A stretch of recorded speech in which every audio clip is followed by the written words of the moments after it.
Hi everyone. Sorry I'm a bit late. How is everyone doing? Let's get started in around a minute.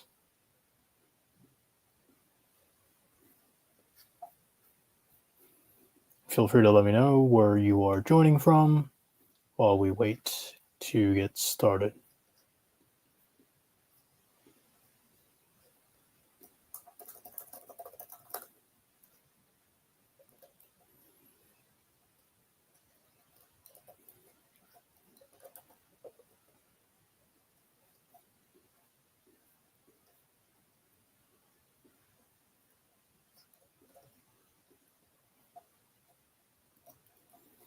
All right, let's get started.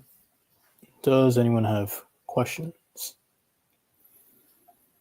not, I can cover something that I've been noticing a lot with EB-1A profile building. Hi, Damani. The mini.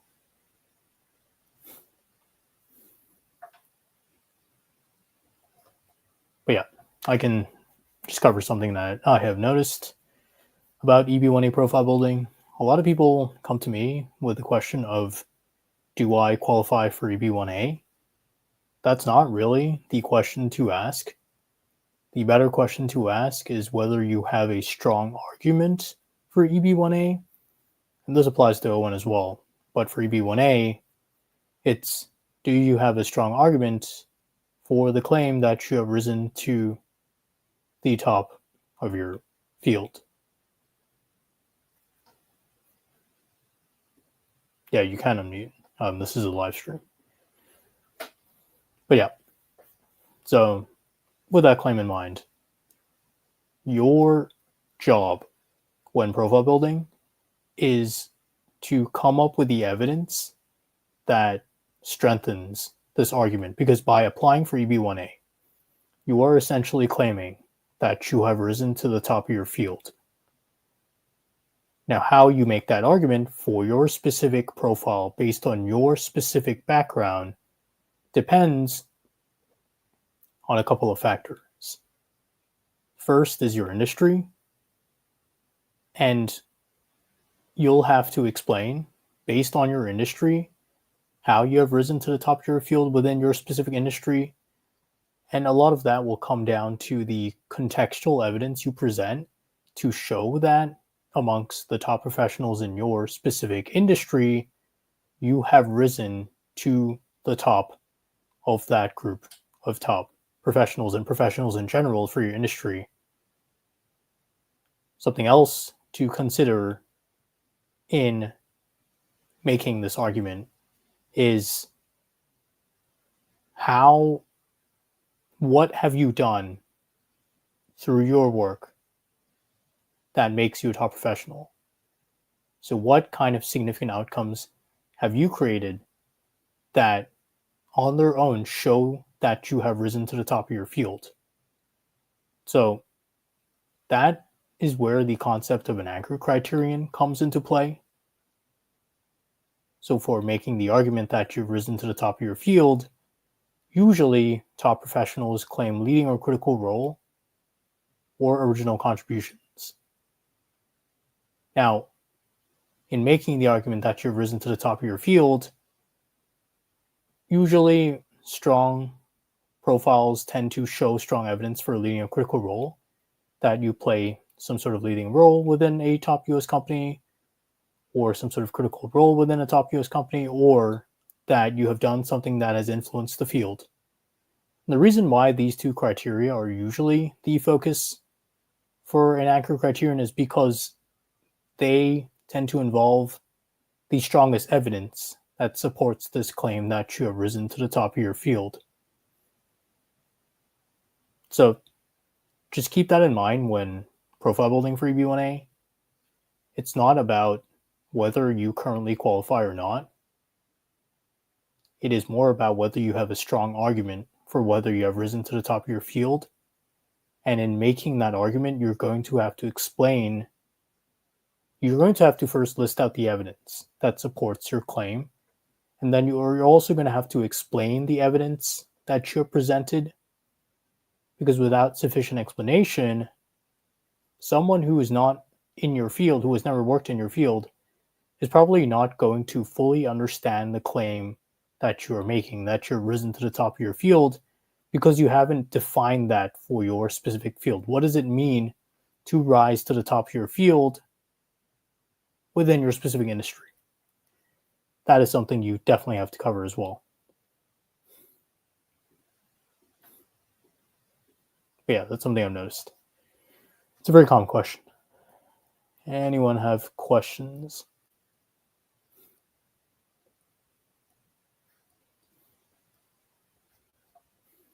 Feel free to ask questions in the comments.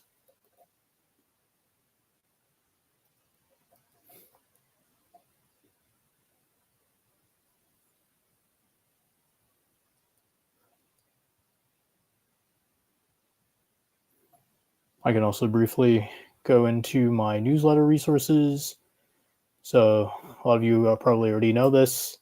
Currently run a paid newsletter that is $12 per month. And as part of this newsletter, you get access to my newsletter resources, which includes a profile building opportunities database. So these are just some profile building opportunities categorized by criteria, by field. And these are, think of these as starting points for your profile building. And some of them are definitely relevant to what I was talking about in making the argument that you've risen to the top of your field. So these are just some examples of opportunities to look into as part of starting your profile building process, or for those of you who have already explored a couple of opportunities, definitely look at some of these opportunities as well to further strengthen your profile. And as you can see here, there are a bunch of different fields that I cover.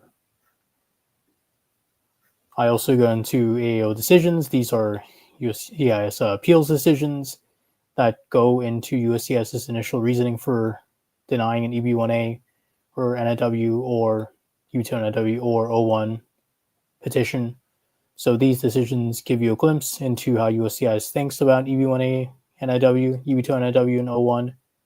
And from these decisions, I draw out profile building insights. So I've covered some of these already, but another thing that you also get access to as part of my newsletter is video resources.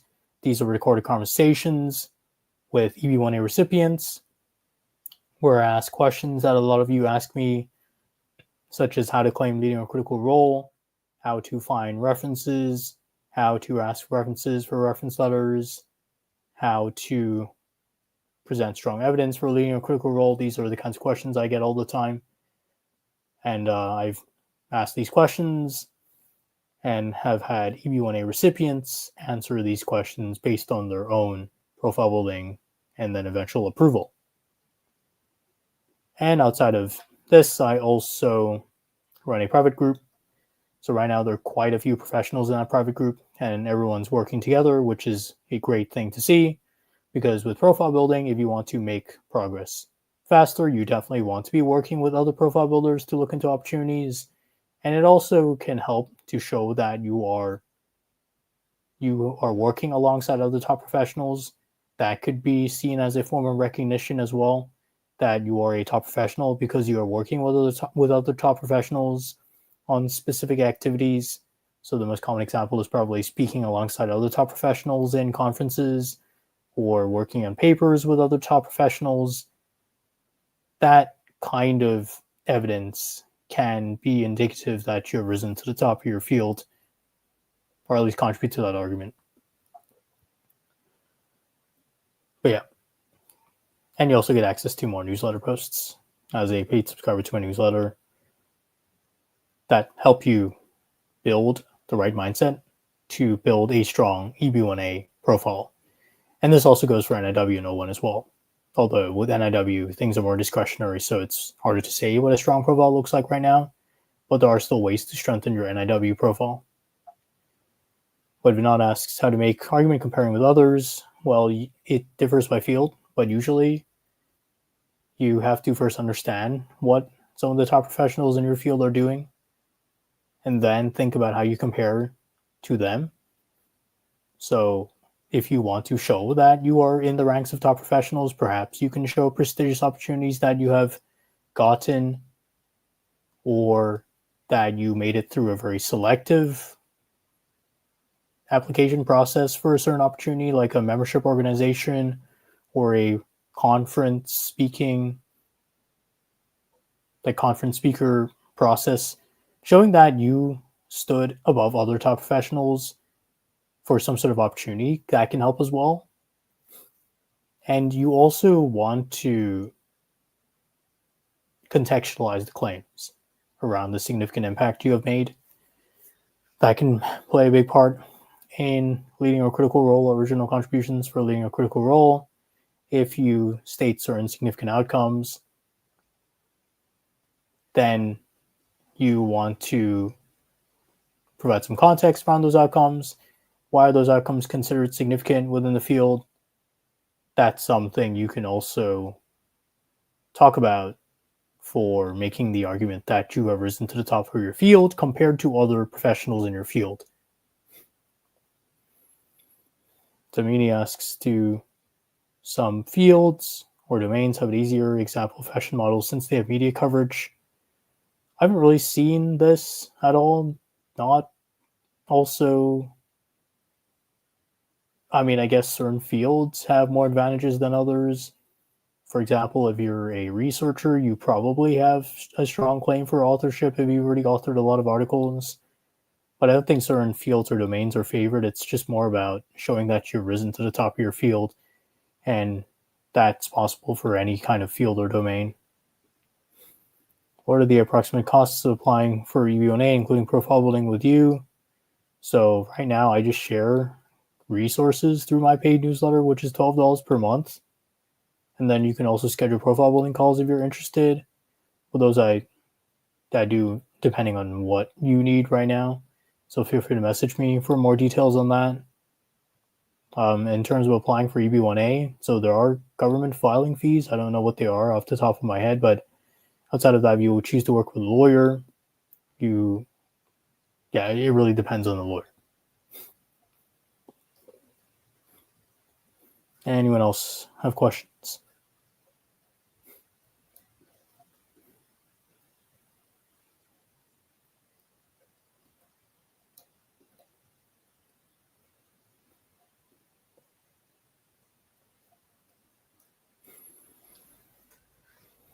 Something else that comes up a lot is,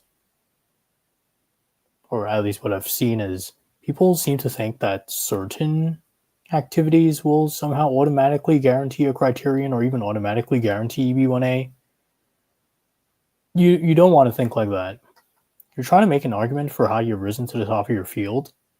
I mean, of course, there are certain things like winning a Nobel. That's probably going to put you at the top of your field. But outside of that very small and selective category that is probably not accessible to a lot of people, to most people in your field, there are no certain things that will pretty much guarantee you EB-1A. You want to always be focused on instead making an argument for how you've risen to the top of your field by continually getting involved in your field and doing more and more higher profile, prestigious opportunities that put you in the ranks of top professionals because you are speaking alongside them, working alongside them, getting strong references from some of them. And some very convenient ways to think about top professionals is maybe some sort of executive at a top US company within your field. They're probably going to be considered a top professional. Maybe you might want to look at their background too to see what they have done. And then there are also certain giveaways for what is considered a significant outcome. For example, if someone has generated, I don't know, like hundreds of millions in revenue for their company, then they are probably going to be considered a top professional in their field. So you can find that sort of person and then try to get involved in opportunities involving that type of professional within your field. So try to move away from this mindset of thinking I have to get this activity, that activity, and then automatically I have a strong membership criterion, for example, or I have a strong authorship claim. Because if you think like that, you're probably going to build a profile that looks you're probably going to stop profile building when you should still continue to profile build, because you never know what kind of officer you'll get.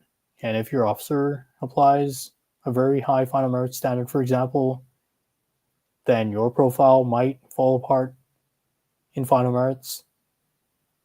So don't have the mindset that you can just check these like 3 to 5 boxes and then automatically have a strong EB-1A profile.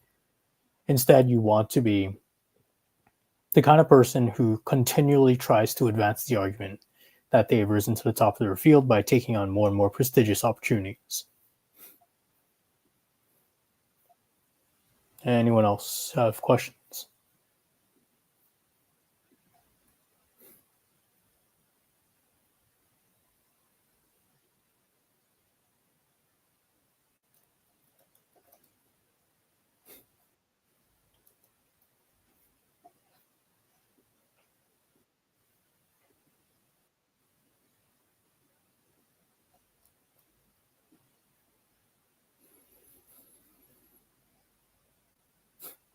Anyone else have questions? Also, don't underestimate the importance of reaching out to people.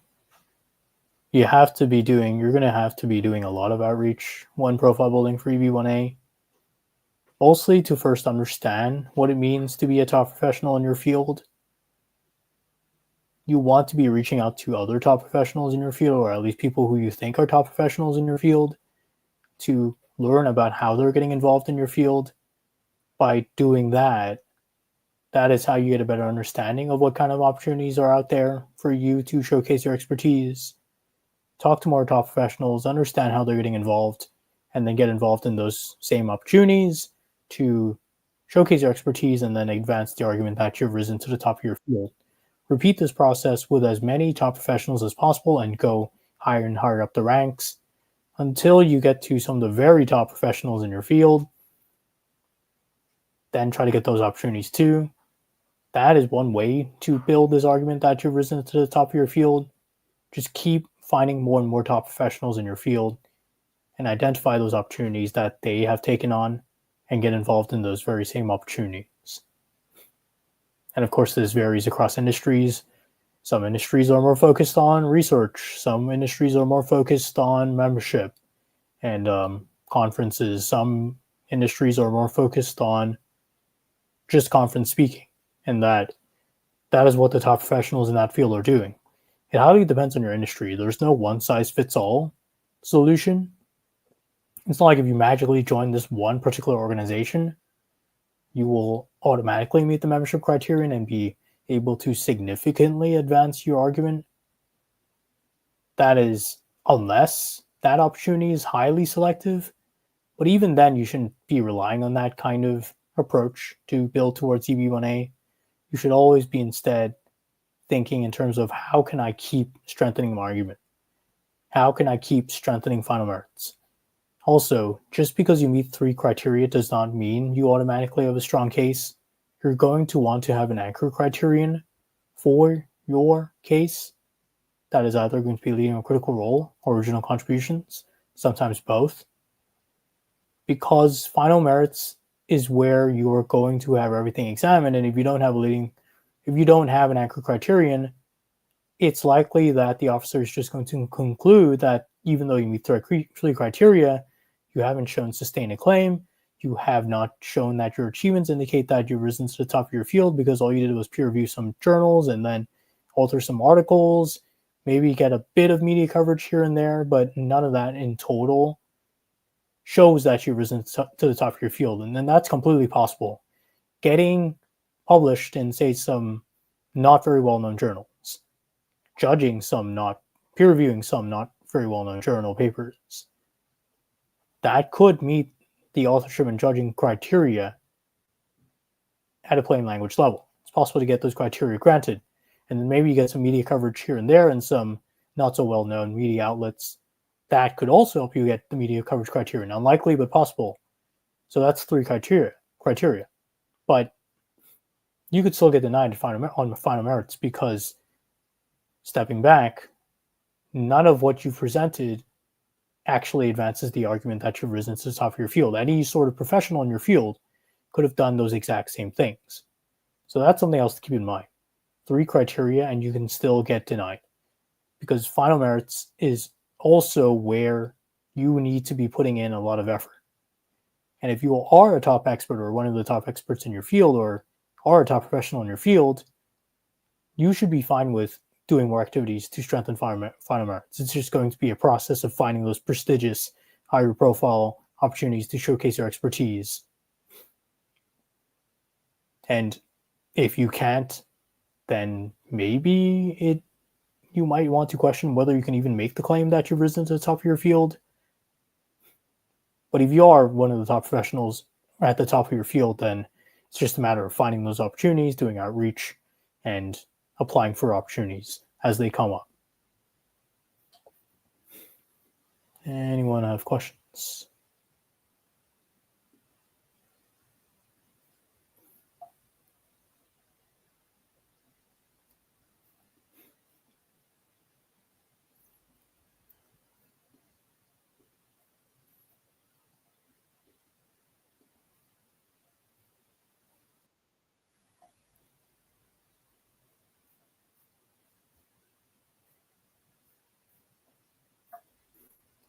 All right, if no one else has questions, thanks everyone for joining the live stream.